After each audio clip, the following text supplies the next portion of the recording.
Bonsoir à tous, j'espère que vous allez bien. Alors, on se retrouve aujourd'hui pour un autre meeting DigiShop. La dernière fois, on a vu les raisons principales pour lesquelles DigiShop a été créé. Surtout le but principal de DigiShop qui est d'aider les propriétaires de shopping dans la gestion de leur boutique, histoire d'avoir leur boutique carrément en main. Voilà. Donc, déjà, ce que vous devez savoir, c'est que quand vous souscrivez à DigiShop, pour souscrire, déjà, on a besoin de deux documents à fournir. La photocopie de la CNI du propriétaire et un autre document qui donne votre numéro de contribuable. Ça s'appelle la carte de contribuable ou une autre pièce qui donne le numéro de contribuable. Et cela, c'est juste pour vérifier que votre boutique est en règle. OK? Maintenant, après cela, vous allez signer un contrat qui est totalement confidentiel, bien sûr. Donc, vous n'avez pas à craindre parce qu'il y a certaines boutiques, quand on les rencontre, ils ont peur en fait de donner directement les informations. Donc, vous n'avez pas à craindre cela parce que le contrat est confidentiel. Et même si vous voulez faire participer une troisième personne, ça peut être un avocat, un huissier, il doit aussi signer l'accord de confidentialité. Voilà. Après cela, vous avez une équipe qui vient vous aider dans le shooting de vos articles. Vous avez un nombre d'articles que nous choisissons de faire shooter. Ça peut être 20, 40 ou 60 selon les forfaits que vous choisissez. Après le shooting de vos articles, la même équipe se charge de faire le premier inventaire, l'inventaire général de toute la boutique en fait. Et vous serez aussi formé. Donc, on fait votre inventaire pour un début parce que c'est difficile. Il faut mettre tous vos articles sur la plateforme. Mais après, on vous montre comment est-ce que vous-même vous allez procéder aux prochains arrivages. Donc, on va un peu regarder comment se passe cet inventaire même parce que certains ont déjà souscrit à DigiShop et ont vu les équipes venir enregistrer leurs articles, mais ne savent pas comment se passe l'inventaire. Donc, on y passe tout de suite. Alors, quand le propriétaire souscrit à DigiShop, directement, il a ses accès qui sont créés. Oui. Sa boutique est créée déjà sur la plateforme et on lui donne des accès. Nom d'utilisateur, on va prendre propriétaire, c'est juste pour un test. Et il saisit son mot de passe. Voilà. Voilà. Donc, le propriétaire de shopping a la possibilité de se connecter en tant que soit propriétaire, soit vendeur. Okay? Parce qu'il y a des propriétaires qui sont également vendeurs.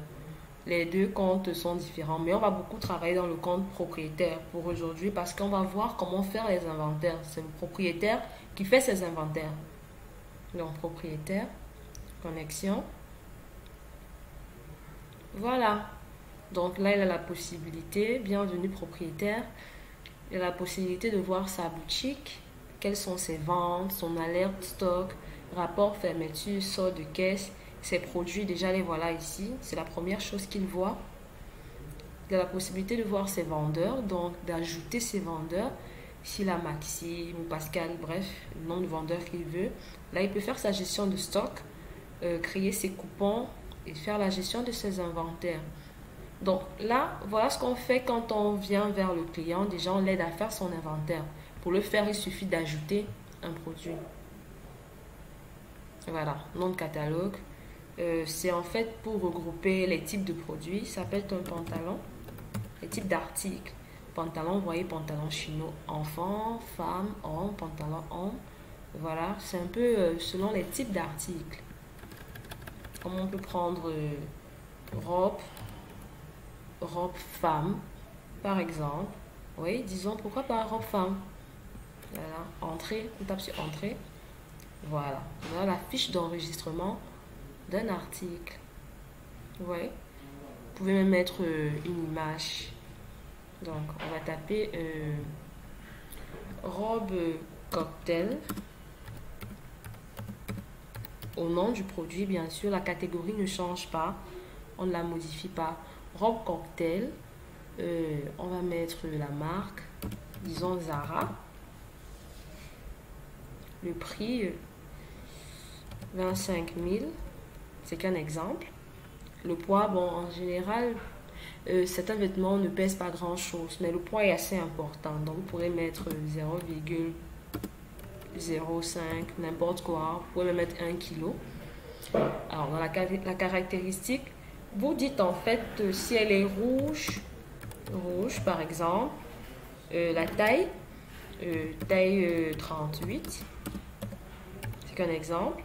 Voilà, en fait, qu'est-ce qu'elle a de particulier la robe? Là, vous pouvez le dire aux caractéristiques. Dans la description, mais tenue de ville.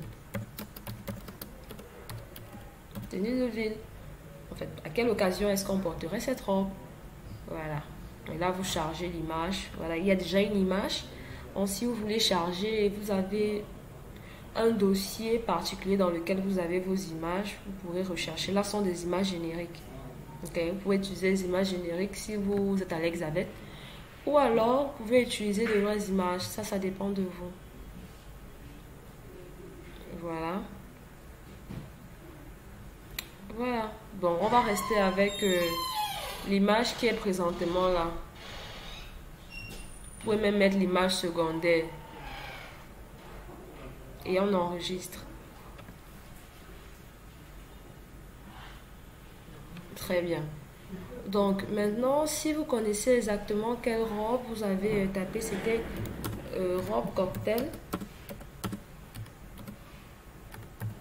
Voilà, on tape dans la recherche, juste histoire de voir si la robe est bien dans notre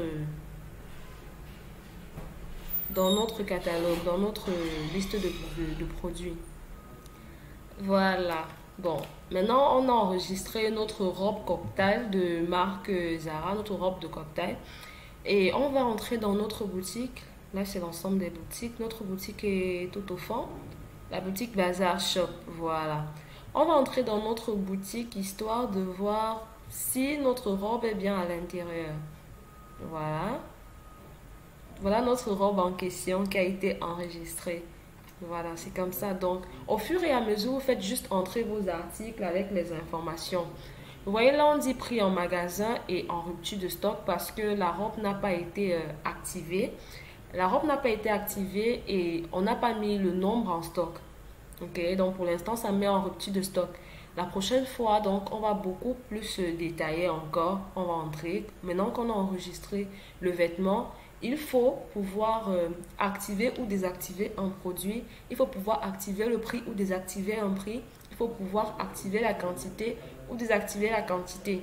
Donc la prochaine fois, on va pas beaucoup tabler. On va juste aller directement, mieux vous expliquer comment est-ce que vous pourrez faire cela. Bien, j'espère qu'avec cette vidéo, vous avez un peu compris comment se passe le travail en arrière-plan, comment se passe le côté technique et que vous trouvez cela avantageux parce que ce serait plus facile de faire des inventaires de manière digitale, ainsi d'éviter d'avoir des registres en papier qui peuvent s'égarer ou alors se brûler.